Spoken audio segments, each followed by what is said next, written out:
So, imagine a master key, but not just any key, a key that could open every single digital lock on the entire planet. We're talking bank accounts, private messages, top secret government files, the whole shebang. Now, what if that key was aimed squarely at the world of cryptocurrency? Well, that's exactly the scenario we're diving into today, and it's all based on some brand new research that takes this threat from theoretical to, well, very, very real. Let's break down what this all means for the future of your digital money. And look, it's a question we all should be asking. It doesn't matter if you hold a little Bitcoin, some Ethereum, or you're just part of the wider digital economy.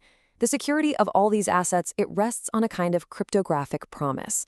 A promise that certain math problems are just way too hard for any normal computer to solve. But what happens when that promise is about to be broken? And we're not talking science fiction here. This is real. Quantum computers. These incredible machines that use the totally weird laws of quantum mechanics to solve problems that are impossible for even our best supercomputers, they are getting closer and closer to reality.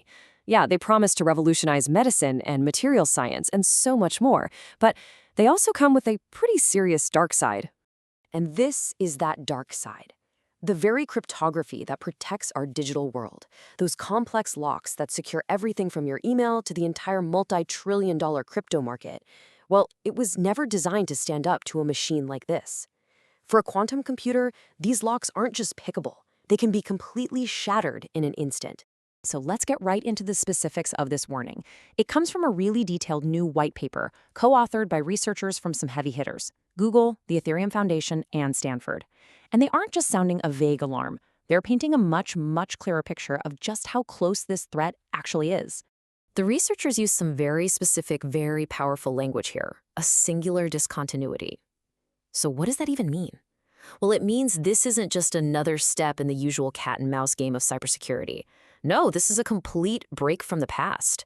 It means the old rules of digital security, they're just not going to apply anymore.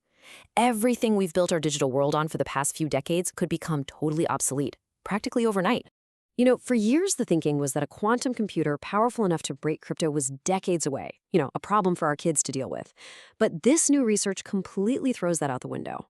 All the new work on quantum error correction, clever ways to optimize the algorithms, it's all bringing the finish line way closer, way faster than anyone really expected. The clock is ticking and it's ticking faster. So what does that actually mean in real numbers? Well, the researchers estimate that to break the standard 256-bit elliptic curve cryptography, that's the heart of most crypto, you'd need less than 500,000 physical qubits. Now, that is a staggering 20-fold reduction from what we thought we needed just a few years ago. But the scariest part, the time it takes to do it, we're not talking years or days. We're talking a few minutes. Okay, so we get it, the threat is real, and the timeline is shrinking, but how? How would this actually work? How does a quantum computer crack a vault that has been basically uncrackable for decades? Let's dive into the mechanics of the attack. This right here is the lock, Elliptic Curve Cryptography, or ECC. It's this really elegant, super efficient system, and it's used everywhere. Its security is all based on something called the elliptic curve discrete logarithm problem, which is just a fancy way of saying it's almost impossible to figure out a private key, even if you know the public key. For a normal computer, it would literally take longer than the age of the universe. But for a quantum computer running this, Shor's algorithm, it's a completely different story. And here's the crazy part, though. The key itself, this algorithm, it isn't new at all. A mathematician named Peter Shor figured it out way back in 1994. The breakthrough is that we are now getting dangerously close to actually building a machine that can run it at a scale that matters. Shor's algorithm is tailor-made to solve the exact kind of math problem that makes ECC secure. So, an attacker with this master key has basically two ways to play it. First is what's called an at-rest attack. Like the slide says, think of a safecracker, patiently working on a vault. They can take their time, targeting funds and wallets where the public keys have been out in the open for a long time. But the second type, and this is maybe even more alarming, is the on-spend attack.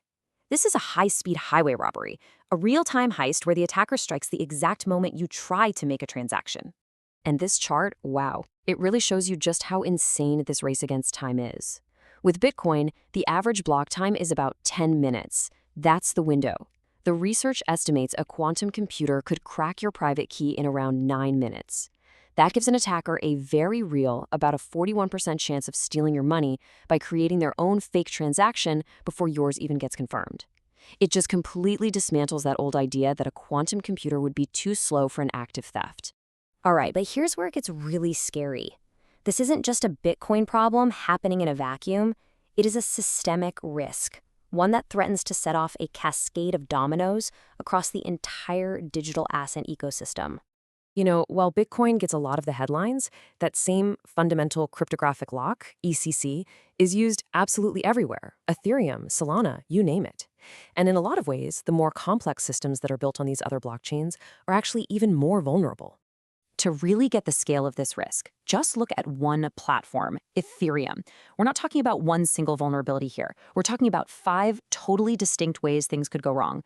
You've got direct account vulnerability, putting over 20 million ETH at risk. Then you've got the risk to smart contracts that control over $200 billion in stablecoins and real-world assets. A quantum attacker could just grab the admin keys and take over entire protocols. Even the consensus layer itself is at risk, with over 35 million ETH staked by validators that could be compromised, potentially bringing a whole chain to a halt. And this chart shows how the problem is bleeding out from just crypto-native assets into the traditional financial world. The tokenization of real-world assets, we're talking stocks, bonds, real estate, it's a market that's just exploding, projected to be worth over 16 times trillion dollars by 2030. All of that value is being built on the exact same quantum vulnerable foundations.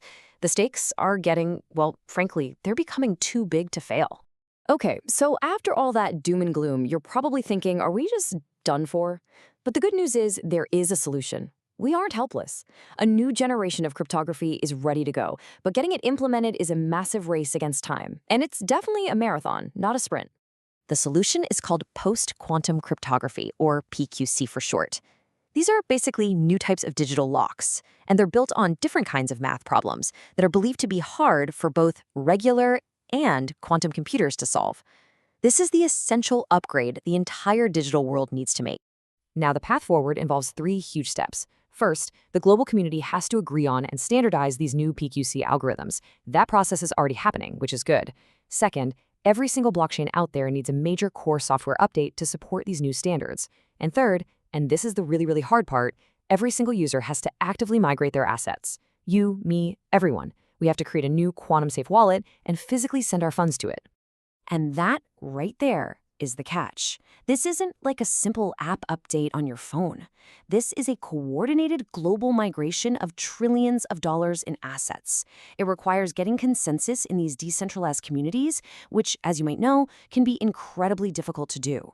The sources point out that just migrating Bitcoin could take months, maybe even years, of the network's entire transaction capacity. The margin for error here is getting smaller and smaller every day. But here's the thing. Even if we pull off this miracle upgrade flawlessly, there's one final, absolutely fascinating problem. What do we do about all the assets that can't be moved? These digital ghost ships that are just filled with treasure. There are over 1.7 million Bitcoin, worth tens of billions of dollars today, just sitting in these very old address types where the public key is permanently exposed on the blockchain. A huge chunk of this is thought to belong to Bitcoin's creator, Satoshi Nakamoto. The general belief is that the private keys for most of these coins are gone forever. They can never be moved to a secure PQC address. They are literally just sitting ducks. And this is where the white paper drops this wild idea, digital salvage. Instead of treating the seizure of these lost coins as simple theft, what if we treat it like we're covering sunken treasure from the bottom of the ocean, a regulated activity? This just completely reframes the entire debate. It's not just a technical problem anymore. It becomes a legal, an ethical, and philosophical one. Who has the right to salvage this digital treasure? And that's the huge unanswered question, isn't it? The moment the first truly powerful quantum computers come online, they will have the ability to claim these billions. So will it just be a free-for-all for the first rogue state or bad actor to get there? Or will governments try to step in and regulate the salvage? Could the Bitcoin community itself try to burn the coins through a software change to prevent the economic shock? There are no easy answers here. But one thing is for sure, the quantum heist is coming, and the decisions we're making right now will decide who, if anyone, gets to keep the treasure.